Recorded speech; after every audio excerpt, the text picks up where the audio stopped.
لولا اللہ تدافنوا لدعوت اللہ ان يسمعكم عذاب القبر او كما قال علیہ الصلوۃ والسلام کہ قبرستان کے اندر جو رونا چیخنا چلانا مچا ہوا ہے، جو وہاں پر قیامت برپا ہے، اگر مجھے اندیشہ نہ ہوتا کہ تم اپنے مردوں کو دفن کرنا چھوڑ دو گے، میں اللہ تبارک و تعالیٰ سے دعا کرتا کہ اللہ ذرا دنیا والوں کو قبرستان والوں کو رونا چیخنا چلانا سنا دے۔ اتنا میرے بھائیو چیخنا رونا چلانا وہاں پر اللہ کی قسم اگر دنیا کے اندر کوئی آدمی اس کو سن لے، اس کی سگی ماں کا جنازہ پڑا ہوگا، اگر قبرستان کی آواز اس کو مردے کے رونے کی اگر اس نے سن لی ہوگی، اس کی ہمت نہیں ہوگی اپنی سگی ماں کو قبرستان میں لے جا کر کے دفنانے کی، وہاں یہ چیخو پکار مچی ہے میرے بھائی۔ اس لیے میرے بھائیو دنیا دھوکے کا گھر،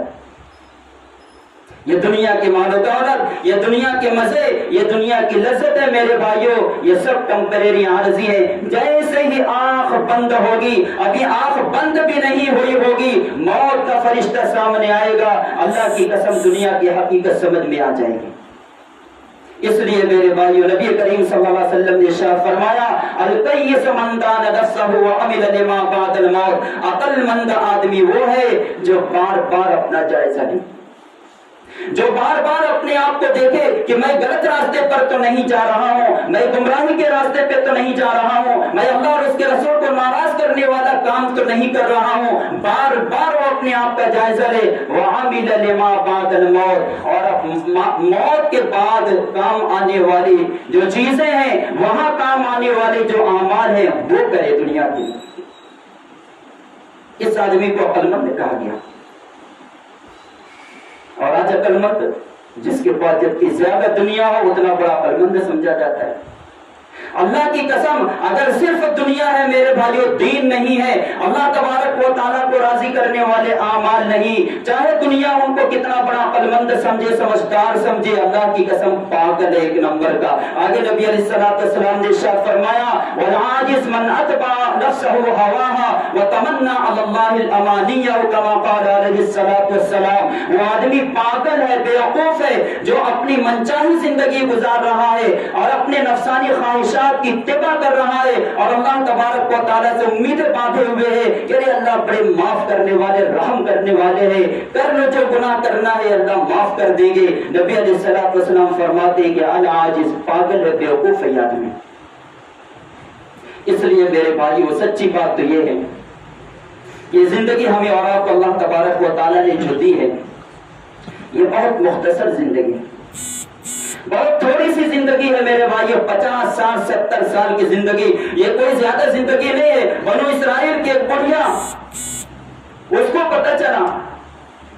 کہ ایک امت آنے والی ہے، آخری امت، امت محمدیہ، اس کی عمر 70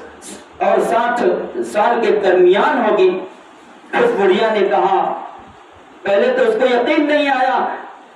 انہوں نے اپنے زمانے کے پیغمبر سے پوچھا کیا واقعتاً ایسا ہوگا؟ فرمایا کہ ہاں واقعتاً ایسا ہوگا، 60-70 سال کی زندگی ہوگی۔ اس زمانے کے لوگوں کی زندگیاں میرے بھائیو 1000 سال ہوتی تھی، 2-2 سال ہوتی تھی، اور ایک 500 سال، 300 سال کے اندر ان کے بچے بالغ ہوا کرتے تھے۔ ان لوگوں کے لیے اس بات کا سمجھنا بڑا مشکل تھا کہ 60 سال کی زندگی کیسی زندگی۔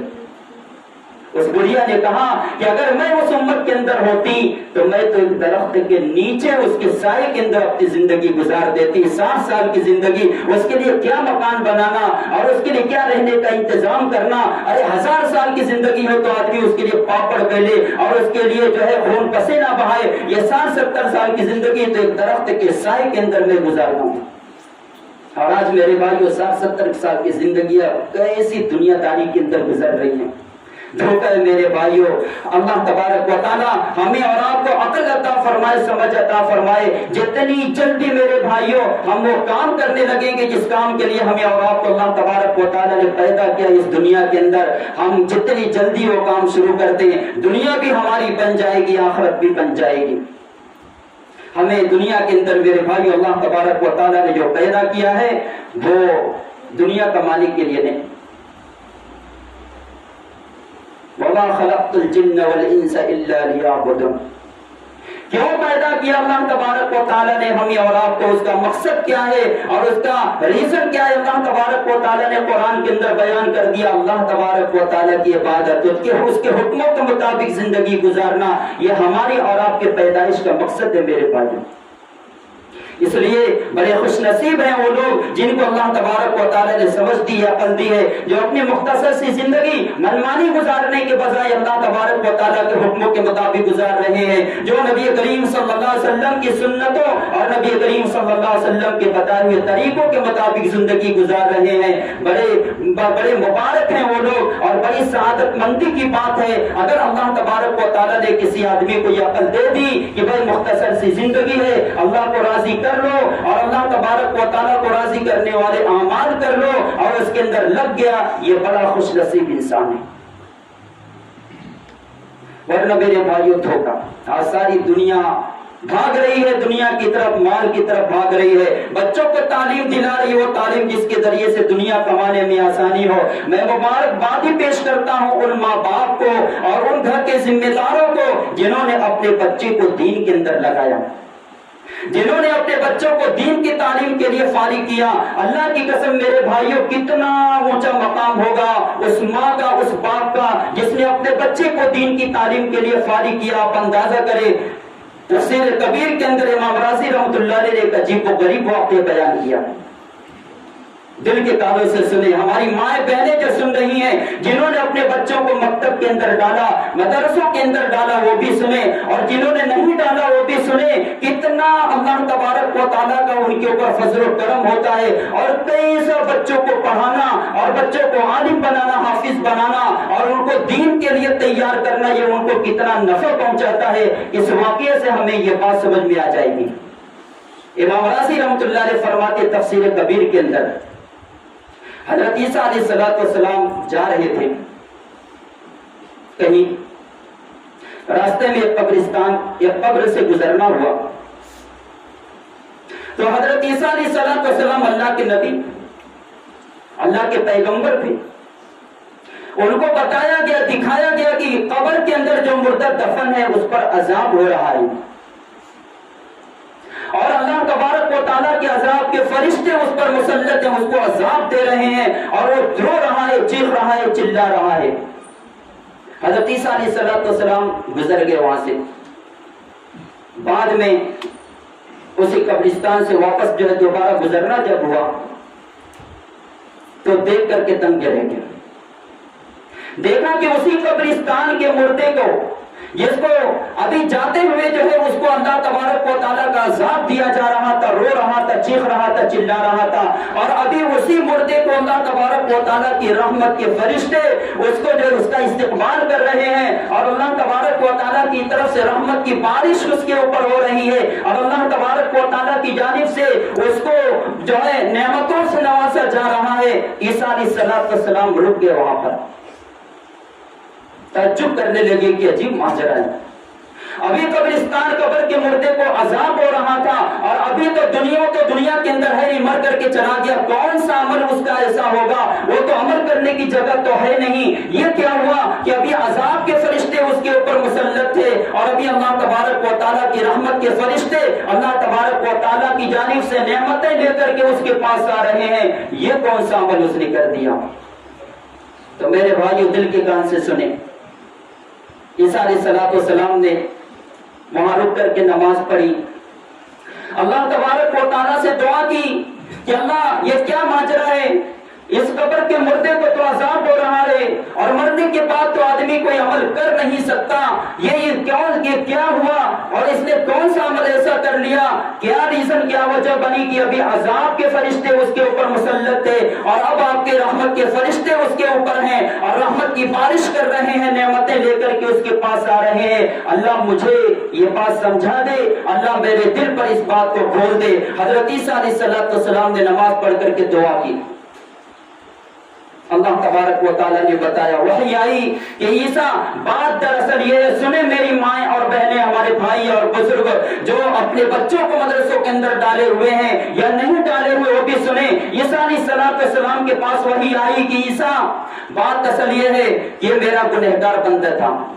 بہت اس نے گناہ کیا تھا، بہت مجھ کو ناراض کیا تھا، بہت مجھے غصہ دلایا تھا، اس کی بنا پر اس کو عذاب ہو رہا تھا، لیکن دنیا کے اندر جس وقت میں نے اس کو موت دی تھی، دنیا سے بلایا تھا، اس کی بیوی حاملہ تھی، پیٹ کے اندر بچہ تھا، بچہ پیدا ہوا، بچہ بڑا ہوا، اس کی ماں نے اس کو مکتب کے اندر بھیجا، استاذ کے سامنے اس کو بیٹھایا، استاذ نے اس کو بسم اللہ پڑھایا، بچے نے اپنی معصوم زبان سے بسم اللہ پڑھی۔ عیسیٰ میری رحمت نے گوارا نہیں کیا کہ اس کا بیٹا تو زمین کے اوپر میرا نام لے اور میرے نام سے جو ہے پڑھائی شروع کرے، بسم اللہ کرے، اس کا بیٹا زمین کے اوپر تو میرا نام لے اور میں زمین کے اندر اس کے باپ کو عذاب دوں، میری رحمت نے اس بات کو گوارا نہیں کیا۔ میں نے حکم دے دیا کہ عذاب کے فرشتوں کو ہٹاؤ، رحمت کے فرشتوں کو لاؤ اور اس کے اوپر رحمتوں کی بارش کرو اور نعمتوں کی بارش کرو۔ اور اندازہ کرے میرے بھائیو، ایک بسم اللہ کیے کر کے جس بچے نے ایک بسم اللہ کری، اس کی ماں اگر قبر کے اندر جا چکی ہے، باپ جا چکا ہے، اللہ کی قسم اس کی خوشی کی کوئی انتہا نہیں ہوتی۔ اور جس ماں نے اور جس باپ نے اپنے بچے کو حافظ بھی بنایا، اپنے بچے کو قاری بھی بنایا اور اپنے بچے کو عالم بھی بنایا اور اپنے بچے کو دین کے لیے تیار کیا، اللہ کی قسم چاہے اس کے ماں باپ دنیا کے اندر موجود ہوں، لیکن کل قیامت کے دن اس کا جو مقام ہوگا اس کو بیان نہیں کیا جا سکتا۔ خاص طور پر میں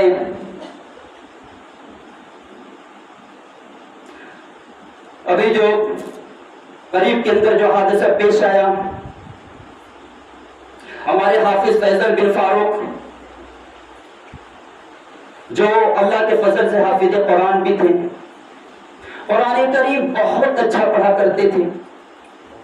اور عالم بننے کی تمنا دل کے اندر گونج رہی تھی اور آدھا سفر طے ہو چکا تھا، اللہ تبارک و تعالیٰ نے اپنے پاس ان کو بلا لیا۔ میں مبارکبادی پیش کرتا ہوں ان کے ماں باپ کو اور ان کے گھر والوں کو کہ انہوں نے اپنے بیٹے کو جس راستے پر لگایا تھا، بیٹا بھی کامیاب، آپ بھی کامیاب۔ اللہ کی قسم ایسا کامیاب، کتنی بشارتیں اس بچے کے ساتھ ہیں، اللہ اکبر۔ ایک تو اس بچے نے وہ بچہ حافظ قرآن، کچھ بھی اگر اس کے پاس دولت نہ ہوتی، صرف حفظ قرآن کی دولت اگر اس کے پاس ہوتی تو یہی اس کو جنت کے اندر لے جانے کے لیے کافی تھی۔ نبی کریم صلی اللہ علیہ وسلم نے ارشاد فرمایا کہ جو شخص قرآن کریم کو پڑھے اور اس کو اپنے سینے کے اندر محفوظ کر لے، اللہ تبارک و تعالیٰ اس کے ذریعے سے 10 ایسے لوگوں کی سفارش قبول فرمائیں گے جن 10 لوگوں کے بارے میں جہنم کا فیصلہ ہو چکا ہوگا۔ وہ تو اپنی جنت بنا گیا میرے بھائیوں، وہ اپنے ساتھ کم سے کم 10 لوگوں کو جنت کے اندر لے کر کے جائے گا،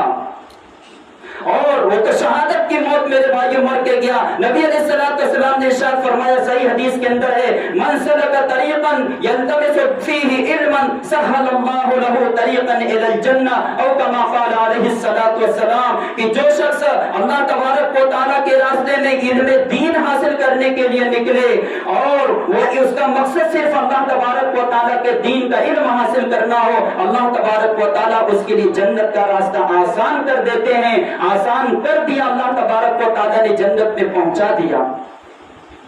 اور ابھی آج ہی میں نے ایک حدیث پڑھی، کمزور حدیث ہے، ضعیف حدیث ہے، لیکن مفہوم کے اعتبار سے بالکل صحیح ہے۔ نبی کریم صلی اللہ علیہ وسلم نے ارشاد فرمایا، حضرت حسن بصری رحمۃ اللہ علیہ اس کے راوی ہیں، فرماتے ہیں نبی علیہ الصلوۃ والسلام نے فرمایا، من جاءه الموت وهو يطلب العلم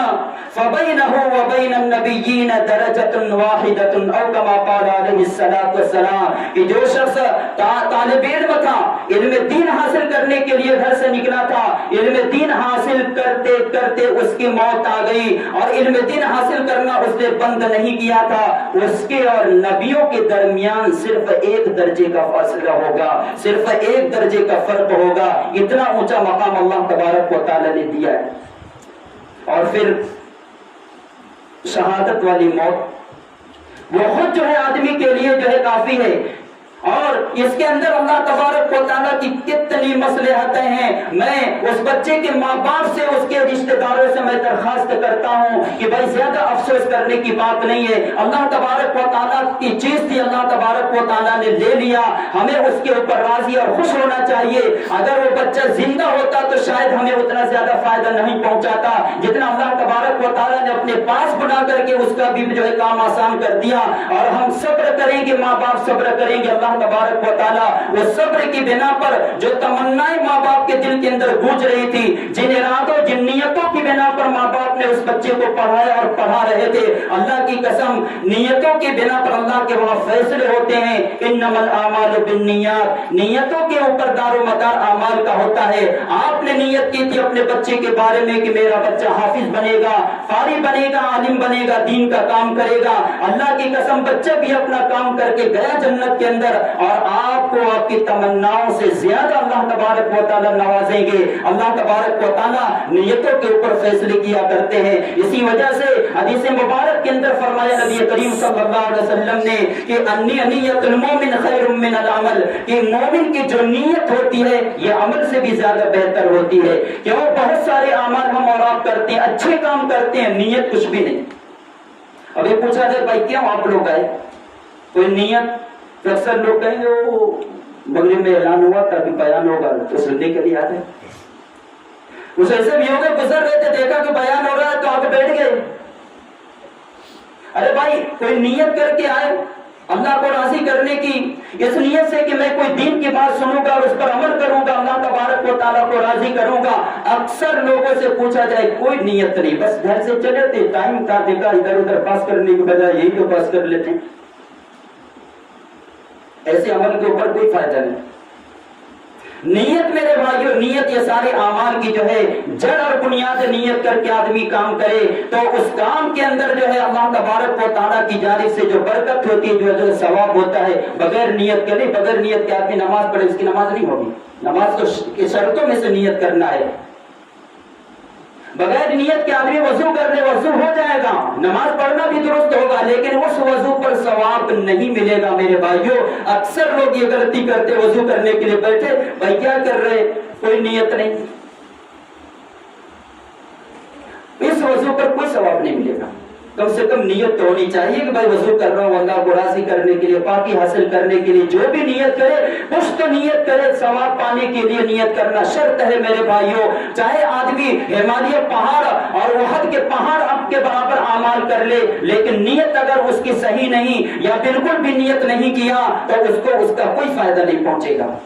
اس لیے بہت مبارکبادی کے قابل ہے وہ ماں باپ جس نے اپنے بچے کو عالم بنانے کی خواہش کی تھی، دین کا کام کرنے کے لیے اس کو تیار کرنے کی تمنا کی تھی. کوئی افسوس کرنے کی بات نہیں ہے. اللہ تبارک و تعالیٰ بڑے مہربان ہے اپنے بندوں اور بندیوں کے اوپر. اللہ تبارک و تعالیٰ آپ کی تمناؤں سے زیادہ اور آپ کی امیدوں سے زیادہ آپ کو آخرت کے اندر وہ مقام دیں گے. جب یہ بچہ کل قیامت کے دن اللہ تبارک و تعالیٰ اس سے کہیں گے کہ قرآن پڑھتا جا، چڑھتا جا، پڑھتا جا، چڑھتا جا، اس کا مقام کیا ہوگا دنیا کے اندر تصور نہیں کیا جا سکتا. اور اس کے ماں باپ کو جب قیامت کے دن حافظ قرآن ہونے کی بنا پر تاج پہنائے جائیں گے، دنیا کے اندر اس کا تصور نہیں کیا جا سکتا. اس لیے میری درخواست ہے ان کے ماں باپ سے کہ وہ بہت زیادہ اس کے اوپر افسوس نہ کریں. یہ تو اللہ تبارک و تعالیٰ کی ملکیت ہے، ہم بھی اللہ کے ہیں، وہ بھی اللہ کے تھے. اللہ تبارک و تعالیٰ انا للہ و انا الیہ راجعون ہمیں یہ سبق پڑھایا گیا ہے. ہم بھی اللہ تبارک و تعالیٰ کے لیے، ہماری ساری چیزیں اللہ تبارک و تعالیٰ کے لیے ہیں. اللہ جب چاہے اپنی چیز واپس لے لے، ہمیں شکوہ شکایت کا کوئی حق نہیں ہے. صبر کر لیا جائے اور اس کے اوپر جو ہے اللہ تبارک و تعالیٰ کے فیصلے کے اوپر راضی رہا جائے. اللہ کی قسم اس کا جو انعام ہوگا دنیا کے اندر اس کا تصور نہیں کیا جا سکتا. اس لیے میری درخواست ہے ان ماں باپ بہنوں سے اور ان والدین سے جو اپنے بچوں کے بارے میں فکر نہیں کرتے، ان کو دین کی طرف لگاؤ میرے بھائیوں. یہ دین کے اوپر لگے رہیں گے آپ دنیا کے اندر، چاہے ان کی قدر آپ کو ہو چاہے نہ ہو. اللہ کی قسم قبر میں جانے کے بعد آپ کو اس کی قبر، اس کی جو ہے قدر معلوم ہوگی. بچہ دنیا کے اندر قرآن کی تلاوت کرے گا، وہاں آپ کو فائدہ پہنچے گا. حدیث مبارک کا مفہوم ہے، نبی علیہ الصلوۃ والسلام نے ارشاد فرمایا تو رسول اعمال علی الامہات الاموات والآباء، قبرستان کے اندر جو ماں باپ جا چکے ہوتے ہیں، دنیا کے اندر ان کے جو بیٹے اور بیٹیاں رہ جاتے ہیں، ان کے اعمال ان پر پیش کیے جاتے ہیں، ان کو بتایا جاتا ہے کہ تمہارا بیٹا تمہارے بیٹی دنیا کے اندر ایسے ہیں، فیفرحون بحسناتہم، جب ان کو بتایا جاتا ہے کہ ارے ماشاءاللہ تمہارا بیٹا تو بڑا دیندار ہے، حافظ ہے، عالم ہے، قاری ہے، دین کا کام کر رہا ہے، ماشاءاللہ اللہ تبارک و تعالیٰ بہت خوش ہے، ماں باپ قبرستان کے اندر قبر کے اندر خوش ہوتے ہیں، اور جب ان کو بتایا جاتا ہے کہ فیصیحون بسیئاتہم، کہ ارے تمہاری بیٹی تو بے حیا ہے، گنہگار ہے، تمہارا بیٹا تو گنہگار، اللہ کی نافرمانی 24 گھنٹے کرتا رہتا ہے، اللہ تبارک و تعالیٰ اس سے سخت ناراض ہے، اللہ کی قسم قبر کے اندر ماں باپ کو تکلیف ہوتی ہے، ماں باپ کو خالی دنیا کے اندر تکلیفیں نہیں پہنچائی جاتی، مرنے کے بعد بھی تکلیفیں پہنچائی جاتی ہیں، دنیا کے اندر بیٹے اور بیٹیاں گناہ کے کام کرتے ہیں، بے حیائی کے کام کرتے ہیں، اللہ کی قسم قبر کے اندر ماں باپ کو تکلیف ہوتی ہے، اس لیے اپنی اولاد کو دین پر لگاؤ، اپنی اولاد کو دیندار بناؤ، علماء سے قریب کرو، بڑے خطرناک زمانے میں ہم اولاد جی رہے ہیں میرے بھائیوں، یہ تو زمانہ ہے جس کے بارے میں نبی علیہ السلام نے فرمایا تھا، یاتی علی الناس زمان الصابر فیہم علی دینہ کالقابض علی الجمر، اور کما قال علیہ السلام، یہ زمانہ ایسا آنے والا ہے کہ دین کو بچانا اتنا مشکل ہوگا جتنا ہاتھ میں آگ کا انگارہ لینا مشکل ہوتا ہے، جب اتنی قربانیاں دین کو بچانے کے لیے کی جائیں گی تو دین بچے گا میرے بھائیوں، ورنہ آج دنیا کے اندر دین بک رہا ہے، ایمان بک رہا ہے، یصبح الرجل مؤمنا ویمسی کافرا، نبی علیہ السلام نے ارشاد فرمایا تھا کہ صبح کے وقت آدمی مسلمان ہوگا، شام کو کافر ہو جائے گا، شام کو مسلمان ہوگا، صبح کافر ہو جائے گا، یبیع دینہ بعرض من الدنیا، اور کما قال علیہ السلام، دنیا کے بدلے میں دنیا کے پیسوں کے لیے، دنیا کے عیش و آرام کے لیے اپنے دین کو بیچ دے گا، آج دین بک رہا ہے میرے بھائیوں، پیسوں کے لیے بک رہا ہے، سیاست کی بنا پر بک رہا ہے، مقدمات کے اندر دین بک رہا ہے، اس لیے ضرورت اس بات کے میرے بھائیوں اللہ کی طرف دوڑے، مسجدوں کو آباد کرے، نمازوں کی پابندی کریں، اور ماں باپ اپنی اولاد کو دین پر لگاؤ، اللہ کی قسم دنیا بھی چمک جائے گی، آخرت بھی چمک جائے گی، ورنہ اگر دین پر نہیں لگایا اور یہ اولاد دنیا کے اندر گمراہ ہو گئی اور اللہ کے راستے سے بھٹک گئی، یاد رکھو قرآن کریم میں اللہ فرماتے ہیں یوم تقلب وجوہہم فی النار یقولون یا لیتنا اطعنا اللہ واطعنا الرسول، جب گھسیٹ کر جہنم میں ڈالا جائے گا ان اولاد کو، بیٹے اور بیٹیوں کو، کل قیامت کے دن وہ اللہ سے کہیں گے کہ اللہ کاش کہ ہم نے اللہ کی اطاعت کی ہوتی، اللہ کے رسول کی اطاعت کی ہوتی، وقالوا ربنا انا اطعنا سادتنا وكبراءنا فضلونا السبیل، اور کیا کہیں گے، دل کے کان سے سنو ماں باپ، اولاد یہ دنیا کمانے کی مشینیں نہیں ہیں، ان کو دین کے اوپر لگانا تھا، کل قیامت کے دن اگر جہنم کے اندر ان کو ڈالا گیا اور وہ دنیا کے اندر ایمان بچانے میں ناکام ہو گئے، کل قیامت کے دن اللہ فرماتے ہیں یہی اولاد کہے گی، یہی بیٹے کہیں گے، یہی بیٹی کہے گی جس کی زندگی کو بنانے کے لیے، دنیا چمکانے کے لیے ہم نے داڑیاں سفید کر دی، پوری زندگی قربان کر دیا، یہ اللہ تبارک و تعالیٰ سے کہیں گے یقولون یا لیتنا اطعنا اللہ واطعنا الرسول وقالوا ربنا انا اطعنا سادتنا وكبراءنا فضلونا السبیلا، کہ اللہ میں نے اپنے بڑوں کی بات مانی تھی، میرے باپ نے جو کہا میں نے اس کو کیا، میری ماں نے جو کہا میں نے اس کو کیا، انہوں نے مجھے دنیا کمانے کے ہزاروں طریقے بتائے تھے، دین انہوں نے مجھے نہیں پڑھایا، دین انہوں نے نہیں مجھے بتایا، ربنا آتہم ضعفین من العذاب، اللہ اگر میں جہنم کے اندر جا رہا ہوں اپنے گناہوں کی بنا پر تو اصل گناہ میرا نہیں ہے، اصل مجرم میں نہیں ہوں، میرا باپ اصل مجرم ہے، میری ماں اصل مجرم ہے، اللہ اگر میرے لیے جہنم کا فیصلہ ہو رہا ہے، ربنا آتہم ضعفین من العذاب، اللہ اس کو دوگنا سزا دو اور اس کو ڈبل عذاب دو کہ اس نے میری زندگی کو تباہ و برباد کر دیا، میرے بھائیوں قیامت کے دن رشتہ داری نہیں چلے گی، فلا انساب بینہم یومئذ ولا یتساءلون، وہاں کوئی رشتہ داری نہیں ہوگی، وہاں کوئی نسب نہیں چلے گا، کون باپ کون بیٹا، رشتہ داریاں چلے گی کس کی، الاخلاء یومئذ بعضهم لبعض عدو الا المتقین، تقوی والوں کی چلے گی، دینداروں کی چلے گی، جو اللہ تبارک و تعالیٰ کو راضی کر کے گئے ہوں گے ان کی وہاں پر رشتہ داریاں چلے گی، اور ایسی شاندار رشتہ داریاں چلے گی دنیا کے اندر اس کا تصور نہیں کیا جا سکتا، اس لیے میرے بھائیوں جو حالات اس وقت دنیا کے ہیں وہ ایسے حالات نہیں ہیں کہ ہم عیاشی کی زندگی گزاریں، آج ہمارے نوجوان لڑکے لڑکیاں موبائل کے اوپر، انٹرنیٹ کے اوپر اللہ کی پناہ یہ سب قدر بے حیائی اللہ کی پناہ میرے بھائیوں، ایسی چیزیں ابھی اخبار کے اندر میں نے جو چند مہینے پہلے پڑھا، یہاں ہندوستان کے اندر جو انٹرنیٹ کے اوپر ہمارے جوان لڑکے لڑکیاں جو چیزیں دیکھتے ہیں وہ کیا دیکھتے ہیں؟ علماء کے بیانات سنتے ہیں اور بیٹھ کے قرآن کی تلاوت سنتے ہیں، اخبار کی رپورٹ اخبار میں پیش کیا پورے ہندوستان کے اندر اور کئی ملکوں کے اندر، خاص طور پر انڈیا کے جو حالات پیش کیا، بے انٹرنیٹ کے اوپر بیٹھ کر کے زنا دیکھا جاتا ہے، بے حیائی دیکھی جاتی ہے، ایسی بے حیائی کہ آدمی جو ہے کھلم کھلا دیکھنا گوارا نہ کرے، بند کمروں کے اندر جوان بیٹی بھی دیکھ رہی، بیٹا بھی دیکھ رہا ہے۔ اس لیے ماں باپ کی ذمہ داری ہے کہ بھائی جن ماں باپ نے بیٹے اور بیٹیوں کو موبائل دیا ہے، انٹرنیٹ دیا ہے، اس کی نگرانی کرے کہ کیا کر رہے ہیں۔ اللہ کی قسم یہی موبائل ہماری دنیا اور آخرت برباد کر سکتا ہے اور کر رہا ہے۔ اس لیے میرے بھائیو ضرورت اس بات کی ہے کہ ہم گناہوں سے اپنے آپ کو آزاد کریں، مسجدوں کو آباد کریں، نمازوں کی پابندی۔ اتنے خطرناک حالات کے اندر میرے بھائیو اگر ہمارے اندر تبدیلی نہیں آئی، اگر اب بھی ہم نے اللہ تبارک و تعالیٰ کی طرف رجوع نہیں کیا اور ابھی بھی ہم نے گناہوں بھری زندگی نہیں چھوڑی، تو آنے والے حالات اس سے زیادہ خطرناک ہوں گے۔ اور کتنے خطرناک ہوں گے، کیسی تباہی بربادی ہوگی۔ دیکھ لو سیریا کا کیا انجام ہو میرے بھائیو، وہاں کے مسلمانوں کو، ہمارے بغل میں برما کے اندر روہنگیا کے مسلمانوں پر کیا قیامت برپا ہوئی۔ اور دیکھ لو افغانستان کے حالات دیکھو، یمن کے حالات کو دیکھو، عراق کے حالات کو دیکھو، اور باہر جانے کی کیا ضرورت ہے؟ ہمارے یہی کشمیری بھائی بہنوں کو دیکھ لو جو ہمارے دروازوں پر بھیک مانگنے کے لیے روزانہ آتے ہیں، بیچارے زندگیاں ان کی تباہ ہو گئی۔ کوئی غریب نہیں تھے، بہت عالیشان مکانات کے اندر رہنے والے تھے، لیکن ایسے حالات ان پر مسلط کر دیے گئے۔ اللہ نے ہمیں اور آپ کو خوشحالی کی زندگی دی ہے میرے بھائیوں، اس کی قدر کر لو، مسجدوں کو آباد کرو، قرآن سے اپنے رشتے کو جوڑو اور دین کی محنتوں سے اپنے آپ کو جوڑو، علماء سے اپنے آپ کو قریب کرو اور ان علماء سے اور ان بزرگان دین سے اپنے آپ کو جوڑو کہ جن کی باتیں سن کر کے اللہ تبارک و تعالیٰ یاد آئے، جن کی باتیں سن کر جن کو دیکھ کر کے آخرت یاد آئے، جن کی باتیں سن اور دیکھ کر کے جو ہے ہم دین سے قریب ہو جائیں۔ ضرورت اس کی ہے اپنے آپ کو جو ہے آگے بڑھایا جائے، ورنہ میرے بھائی حدیث مبارک کے اندر ہے من شذ شذ فی النار، جو آدمی بالکل کٹ کر کے زندگی گزارے گا، علماء سے اس کا کوئی تعلق نہیں، دین کی محنتوں سے اس کا کوئی تعلق نہیں، نہ تو تبلیغ کے کام سے اس کا کوئی لینا دینا نہیں، دین کے کام سے اس کا کوئی مطلب نہیں، نہ نماز کی پابندی اور نہ ذکر و تلاوت، بے حیائی کے سارے کام کر رہا ہے، حدیث مبارک کے اندر ہے کہ شذ فی النار، اس کو جہنم میں ڈال دیا جائے گا۔ جس طرح سے ایک بکری اپنے ریوڑ سے الگ رہ کر کے اس کو بھیڑیا کبھی بھی کھا سکتا ہے، اچک سکتا ہے، اسی طرح سے ہم دین سے دور رہ کر کے، علماء سے دور رہ کر کے، دین کے کام سے دور رہ کر کے اپنے ایمان کو بچانا چاہیں بہت مشکل ہے، اور قدم قدم پر شیطانی طاقتیں کوشش کر رہی ہیں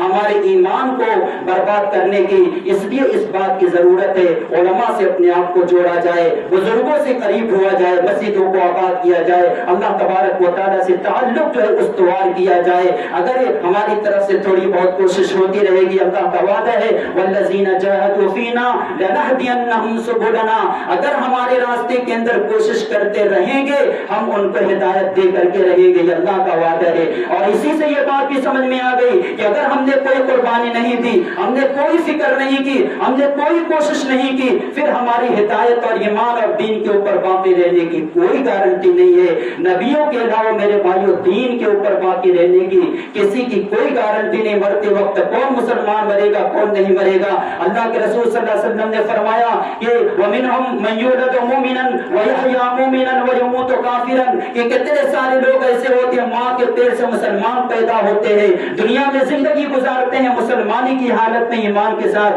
وَيَمُوتُ كَافِرًا، لیکن جب موت کا وقت آتا ہے کفر کی موت مر کر کے جاتے ہیں، ارتداد کی موت مر کر کے جاتے ہیں۔ اس لیے میرے بھائیوں بہت ڈرنے کا مقام ہے، کسی کے ایمان کے باقی رہنے کی کوئی گارنٹی نہیں۔ نبیوں کے ایمان کے باقی رہنے کی گارنٹی تھی، ہمارے اور آپ کے ایمان کے باقی رہنے کی کوئی گارنٹی نہیں۔ اس کے لیے ہمیں کرنا پڑے گا، علماء سے جڑنا پڑے گا، دین کے راستے پر چلنے کے لیے دینداروں سے قریب ہونا پڑے گا، مسجدوں کو آباد کرنا پڑے گا۔ اللہ تبارک و تعالیٰ سے دعا ہے اللہ تبارک و تعالیٰ ہم سب کو اپنے سلیم عطا فرمائے، دھوکے کی زندگی سے ہمیں اور آپ کو چھٹکارا نصیب فرمائے، اور ہمارے حافظ فیصل بن فاروق اللہ تبارک و تعالیٰ ان کی قبر پر کروڑوں رحمتیں نازل فرمائے، اور ان کے بارے میں جو کچھ اللہ تبارک کے رسول صلی اللہ علیہ وسلم نے جو وعدے فرمائے ہیں ان کے قرآن اور ان کے دوسری چیزوں کے بارے میں میں اللہ تبارک و تعالیٰ وہاں ان کو عنایت فرمائے، ان کے ماں باپ کو صبر جمیل عطا فرمائے، اور اللہ تبارک و تعالیٰ ہمیں وہ کام کرنے کی توفیق عطا فرمائے جس سے ہماری دنیا بھی آباد ہو جائے اور ہماری آخرت بھی آباد ہو جائے۔ وآخر دعوانا الحمدللہ رب العالمین۔